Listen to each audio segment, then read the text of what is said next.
With any culture comes a language that is associated with it. As for Native American culture in the United States, there were more than 300 indigenous languages spoken, and approximately 175 of those remain today. The Indigenous Language Institute estimates that there will be 20 at most spoken in 2050 without restoration efforts. The dwindling number of native language spoken in the U.S. is mainly due to the colonization of the area. Around the 1870s, the United States government forced Native Americans into English education. This influenced the Native Americans that their children would be better off not learning their own language. With the Native Americans not passing down their heritage language, their way of speaking was lost.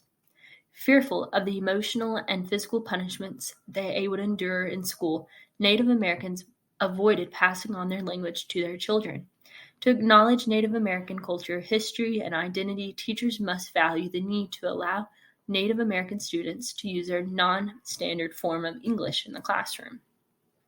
If your school does not offer native language classes, it's important to these students that heritage language is embedded into instruction. Allowing them to use their native language in writing, vocabulary lessons, and speaking and listening activities is beneficial because research shows that encouraging bilingualism does not hinder the acquisition of another language, but is helpful instead.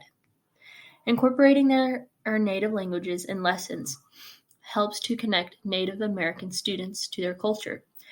It was said that it's the language our sacred places know, the language in which our songs must be sung, and the language that is embedded with the concepts and knowledge that cannot exist in English.